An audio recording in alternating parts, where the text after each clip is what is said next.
Alright, good morning. My name is Lorenzo Armas, and today I am answering the question of how are the limitations of free speech in public schools an illustration of the First Amendment? And my resolve to this question is that the limitations that public schools put on free speech are by design and they are ingrained in America's structure of education. Because of this, they fall in line perfectly with time, place, and manner restrictions. Also, keep in mind that all of this is doubly important because when you're discussing public schools develop or influence millions of children around the country, and they develop each new generation of Americans, which ultimately influence the future of America. But I digress. Now, what are time, place, and manner restrictions?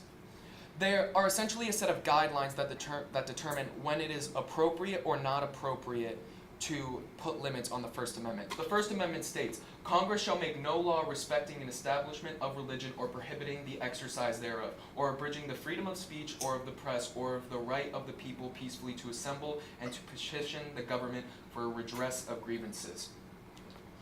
All of this is protected by the First Amendment, but even though it doesn't mention time, place, and manner restrictions, time, place, and manner is included in the First Amendment as a factor whenever you are discussing it. They have a very close relationship. TPM is always considered when discussing the First Amendment. And a perfect example of this close relationship is Supreme Court case Tinker v. Des Moines. In 1965, 3 grade school students in Des Moines County, Iowa opted to wear black armbands throughout the holiday season to school to represent their protest to the Vietnam War. The school found out and decided to suspend any students wearing black armbands.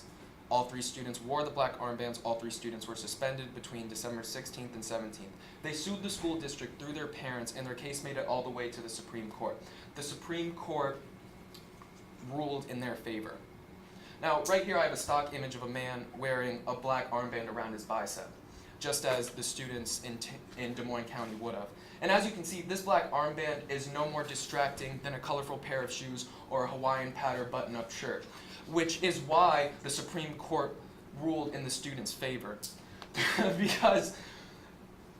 because their black armbands were not a tangible disruption of the environment at school, which is what TPM requires to appropriately limit the First Amendment. Now, knowing this, consider what public school is.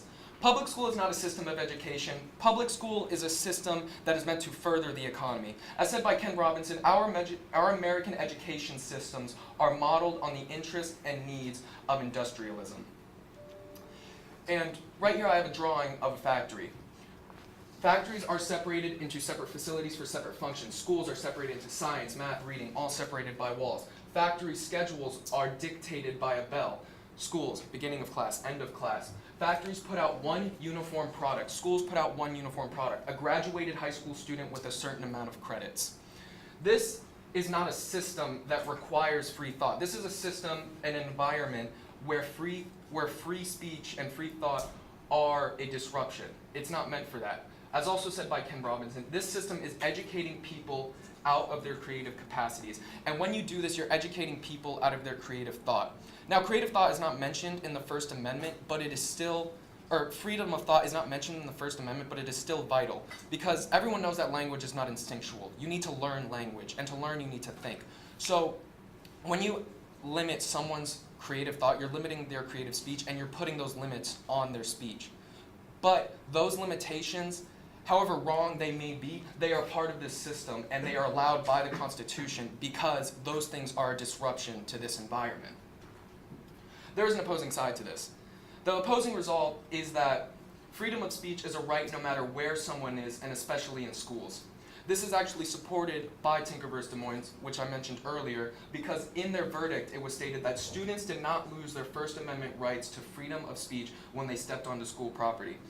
And that's true, but as I also mentioned, when you're considering the First Amendment, you're also considering TPM at the same time. So when it is said, do not lose their First Amendment rights, what this is saying is that students do not lose their First Amendment rights as long as the speech they are outputting is appropriate for the environment, because it falls into line with TPM.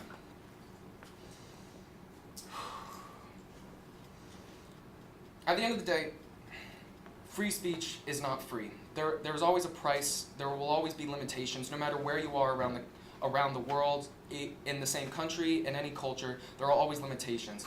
limitations are designed into the concept of free speech as a whole. As I said in my resolve, it's by design.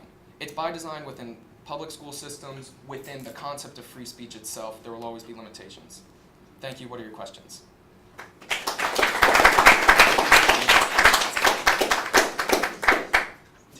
All right, I have two questions for you. Yeah. First up, what information did you need before you began your research, and how did that information shape your research?